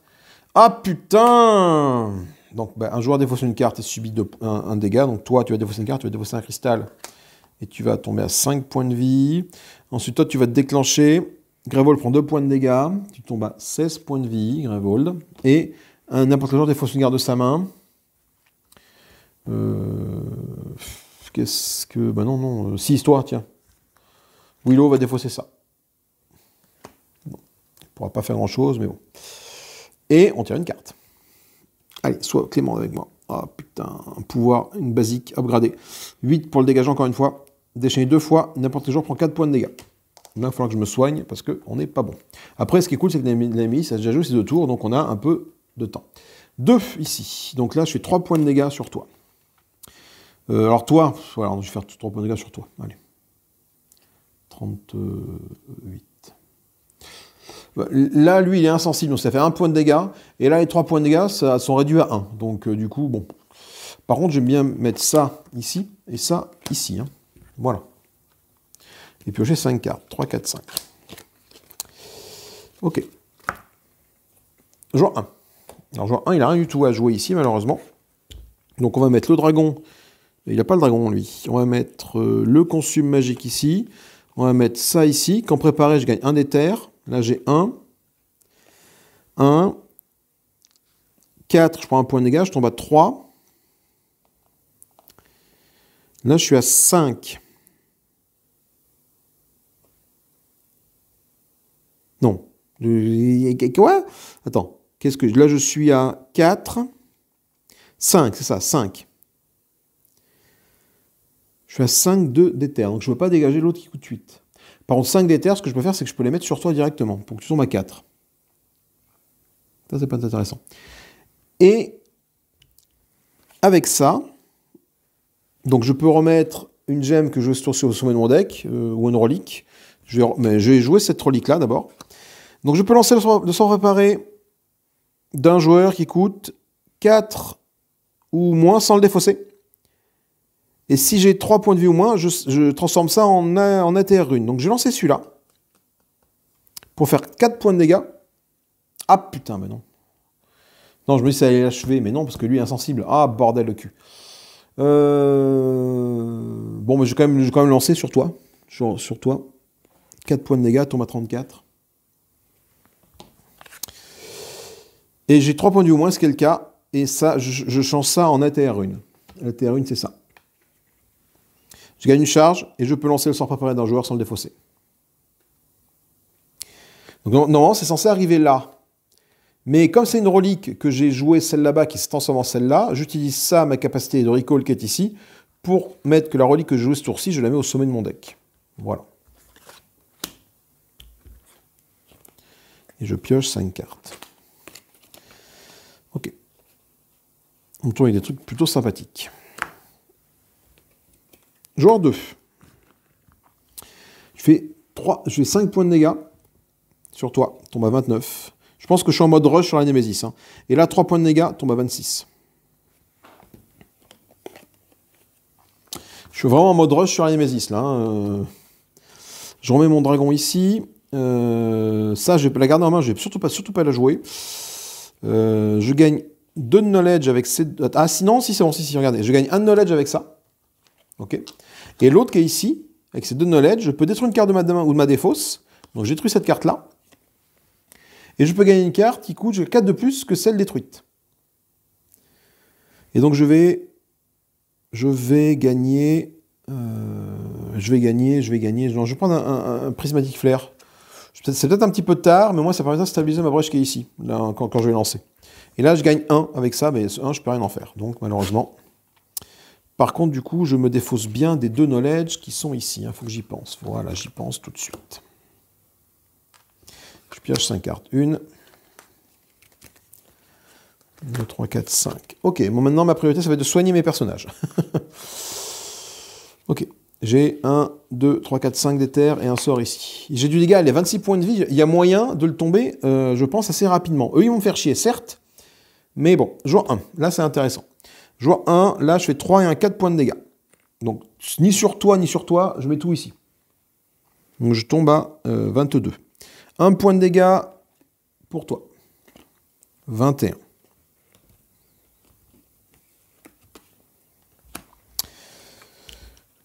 Je peux remettre une relique ou une gemme que je joue sur au milieu de mon deck. Donc je vais mettre mon Dragon Flare ici. Je vais... Ah putain... Non, ah si, c'est très très bon ça. Là on est pas mal. Non, on est pas mal. Je gagne 1. Je peux changer ça en Legacy Coin. Ok, donc ce que je vais faire, je change ça en Legacy Coin qui est ici. Donc Legacy Coin, je l'ai joué ce tour-ci. Hein. Enfin, grosso modo, j'ai considéré comme je l'ai joué en dépensant mes 3 de knowledge qui sont ici. Ok. Donc j'ai dit que j'avais combien? J'ai gagné 1. 1, 2, 3. Un allié défausse une carte. Toi, un allié, donc tu vas défausser un... Willow va défausser un cristal. Donc ça, c'est joué. Donc j'avais 1, 2, 3, 4. J'ai 4. Pour 4, j'ai gagné 2 de charge. Voilà. 2 de charge pour 4. On est bon. À partir de là, donc ça a été joué. On est d'accord. Je vais lancer mon Aether Rune qui me dit je gagne une charge. Je peux lancer le sang préparé n'importe quel joueur sans le défausser. Je vais lancer mon Dragon Flare sans le défausser. Ça fait 6 points de dégâts que je lance ça sur la Némésis pour 6 points de dégâts. Tombe à 15. Ou putain, j'ai un combo infini. Et grâce à ce recall là qui me dit que je peux mettre une gemme relique que j'ai joué ce tour-ci, la mettre au sommet de mon deck, ça je le mets là. J'ai une espèce de combo infini là. Donc attends, ça c'est maintenant là et ça c'est là. Oula, oui, ça c'est le merdier pour savoir ce que tu as en recall là mon cochon. Oui, comme ça. En recall, n'importe quel allié gagne un token d'éther et je peux mettre des reliques. Bon, 1, 2, 3. Ah oui, mais donc non, c'est pas le combo infini parce que du coup la carte finit par disparaître. Non, forcément. Ok, je comprends. Donc on n'est pas dans un combo infini. Par contre, on la retrouve ici.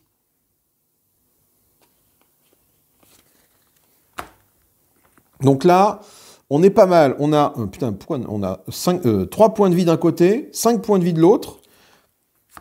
3, 5, 15, 16. On a 2 monstres ici là que je laisse plus ou moins en place. Parce que je me focus clairement sur la Némésis, sur le Stonemonger ici. C'est clairement là mon rush final. Allez, sois clément avec moi, joueur 2, c'est bien. C'est bien, je fais 5 points de dégâts, je les envoie tout de suite sur le boss, qui tombe à 10. Je vais mettre ça ici. J'ai 4, un allié défausse une carte. Ok, un allié va défausser... non, si, un allié va défausser... bouge pas, mon étincelle. Un allié va défausser une étincelle, parce que j'ai besoin de l'éther de l'autre côté. Et là, j'ai 4. Pour 4, je vais gagner 2 charges. Voilà. Et donc, je suis à 3 charges, je pioche 5 cartes. Pardon. Ok, gagner la connaissance, j'ai des sorts. Bon, il y a tout ce qu'il faut. Ok, allez. Joueur 2, pas mal. Là, je fais 3 points de dégâts. Encore sur toi, qui tombe à 7.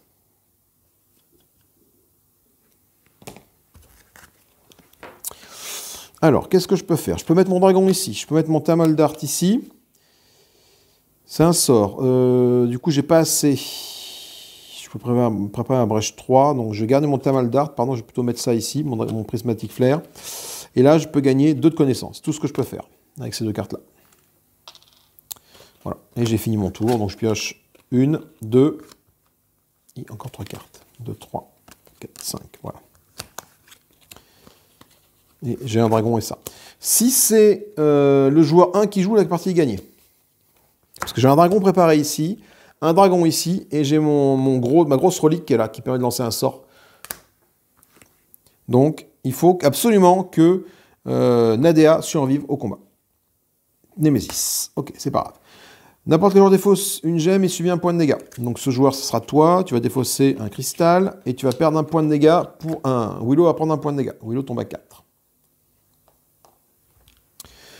Toi, Grévol, prend 2 points de dégâts. Oui, prend 2 points de dégâts. Donc Grévol tombe à 14. On est bon. Et un joueur défausse une carte de sa main. J'ai besoin de tout côté Nadea. Donc c'est Willow qui va encore perdre un truc. Non, si, Willow va perdre ça. Allez, voilà. On enlève ça ici et on tire une carte. Allez, un truc cool, s'il te plaît. Ok. Depreciate, 7 d'éther pour le défausser, pouvoir 2 déchaîner 2 fois. Le pouvoir qui a le sort le plus cher dans sa main sur cette carte et gagne une carte du même type qui coûte moins de n'importe quelle pile. Ce joueur prend 2 points de dégâts. Normalement, si les gens sont, si c'est tout clairement avec moi, cette carte-là ne va pas se déclencher parce qu'il reste 3 tours. Ok, c'est bon, c'est gagné. C'est gagné. Là, je fais 5 et un 6 points de dégâts. Ce qui fait que tu tombes à 1. Et j'ai plus de sort à lancer. Mais, je vais pouvoir tout de suite lancer mon Aether Rune qui est ici pour gagner une charge. Hop, donc du coup j'arrive à 4 charges sur les 5, mais je ne vais pas aller plus loin, qui permet de lancer un sort préparé d'un joueur sans le détruire. Je vais lancer mon Dragon Flare qui est ici pour faire 5 points de dégâts et ainsi tomber la Némésis. Ok. Eh ben, ça s'est plutôt bien passé. Ouais, ça s'est plutôt bien passé. On va débriefer après de la game. On va regarder un peu ce qu'on gagne. Donc, je lis la section suivante. Donc, je vais pouvoir gagner. Donc, j'ouvre le paquet passe 2B et j'ajoute toutes les cartes à mon. J'ajoute toutes les cartes à mon baraquement. Alors, passe 2B. On va voir ce qu'il y a dans cette carte, ce paquet passe 2B. Il est où? Passe 2B, passe 2B, passe 3B, le voilà. Passe 2B, passe 3, passe 2B. C'est celui-là. Donc je vais ouvrir ça. Passe 2B. Ok, et ajouter ça à mon baraquement. On va faire ça tout de suite. Hein. On va faire un peu comme on fait d'habitude. Hein. On va tout de suite débriefer sur les cartes que l'on gagne et les sorts que l'on gagne.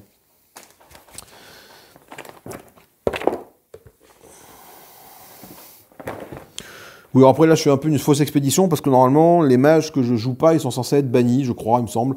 Mais comme j'ai envie de vous présenter les mages, bon, je le fais de manière un peu ma sauce. Qu'est-ce qu'on a? On a un Glowstone qui nous permet de gagner 2 et de swapper ça en Illuminate. Et du coup, l'Illuminate, on gagne 3 et on swap ça en Glowstone au-dessus, directement après. Donc ça c'est intéressant. C'est intéressant, je vais la prendre, cette mécanique-là, je pense. Parce qu'en fait, c'est du 3 pour 2. Et en fait, le tour d'après, quand tu la joues, elle devient ça. Et après, elle redevient ça. Donc, tu n'as jamais le même montant de mana, mais régulièrement, tu as du 3 qui tombe. On a quoi? On a une gemme qui est ici. Gagner 2. On peut dépenser 6 pour la transformer en diamant. Le diamètre qui est ici. Pardon, voilà. 4 coups de 8, hein. Je peux lancer le sort préparé n'importe quel joueur et ça m'offre 4 d'éther. Voilà les 2 gemmes que je trouve dans le paquet de jeu, c'est intéressant. Donc je pense que ces 2 gemmes-là, je vais les mettre en jeu pour la prochaine partie. Qu'est-ce que je trouve? Je trouve également des trésors de niveau 2, 3 trésors niveau 2, que je prendrai pour la prochaine partie. Donc trésors niveau 2 sont des trésors... Il y a un trésor niveau 2 pour toute la partie, c'est une espèce de passif hein, qui s'applique pour toute la partie. Au début du jeu, on met ça sur n'importe quel pic qui coûte 7 ou moins. Quand un joueur gagne une carte de ce paquet, Gravol soigne 2 points de vie. Ou alors, au début de la partie, on met ça à côté d'une pile qui coûte 4 ou plus. Quand un joueur gagne une carte de ce token, de cette pile, un joueur gagne un token d'éther. Un allié gagne un token d'éther, pardon. Et enfin, le Blackening Claw. Au début du jeu, on met ça à côté d'une pile qui coûte 4 ou plus. Quand un joueur gagne une carte depuis cette truc, un minion devient silencieux. Ça, c'est très bien aussi. Ça. On a pas mal de pouvoir ici. On a quoi d'autre qui apparaît? On a des sorts spécifiques à Kavok, je pense, hein, le futur mage qu'on va trouver. Donc ça, après, on verra quand on jouera Kavok, bien évidemment. Donc il a plusieurs sorts. Il a 2 sorts... pour gagner du knowledge, on a ça pour changer ça en Soulstone. C'est là le Soulstone. Et on a le Dark Spore qui peut devenir un Brain Lance. D'accord, ok. On a 2 sorts. On a des sorts, 2 gemmes. On a 2 sorts. Un sort de base, un sort qui peut évoluer, enfin qui peut swapper. Et une Bloodstone qui peut devenir une Soulstone. Ok. On me dit également d'ouvrir l'enveloppe 2B. Que je vais faire tout de suite. L'enveloppe 2B. Ok, l'enveloppe 2B. Paste 1, paste 2B, là, voilà. Et on va trouver quoi d'autre? Quoi de beau là-dedans? C'est tout ce qu'on trouve. On trouve ce mage-là, on trouve Kavok hein, qui apparaît, avec tous ces petits parchemins. Un mage de complexité 5. Et on nous dit de placer des trucs dans la swap zone, bien évidemment. On lui permet de piocher, gagner des connaissances. Ok, c'est vraiment, on a beaucoup de personnages basés sur les connaissances. Est-ce que je jouerai la prochaine partie? Très sûrement, pour vous montrer à quoi il ressemble, avec un autre mage, mais je ne sais pas encore à qui je vais utiliser. Allez, on se retrouve en vue d'en haut pour débriefer de tout ça. Hey! Alors, que dans cette partie, ça c'est très plaisante, ça s'est plutôt bien passé, on n'a pas été trop embêté par ce boss, par cette Némésis. Par contre, plus je joue à Past and Future, plus je me dis qu'ils ont rajouté des mécaniques qui alourdissent un peu le gameplay, à mon sens. Hein. Le truc de swap, c'est intéressant, mais il y a déjà tellement de choses à gérer dans le jeu que tu rajoutes en plus encore un petit truc. Le développe, on n'a pas encore eu de carte à développer, donc le mot-clé développe dont j'ai parlé tout à l'heure en début de vidéo. On a fait que le swap, c'est très intéressant. Sachant qu'en plus, des fois, tu as encore des mages qui ont des particularités encore plus. Donc là, pour moi, je pense qu'on atteint la limite au niveau des Hunt's End en termes de mécanique, quoi. Je pense que j'espère que cette vague 7 sera la dernière. Parce qu'après, s'ils rajoutent encore, sur une éventuelle vague 8, des nouvelles mécaniques, alors peut-être pas, parce qu'ils vont d'abord faire des extensions pour cette vague 7, hein, ils vont faire comme ils font à chaque fois deux petites extensions. Mais à ce niveau-là, ça commence à devenir un petit peu complexe quand même, hein, quand tu mixes tout, pour arriver à tout gérer, et tu perds un peu en fraîcheur, tu perds un peu en fraîcheur.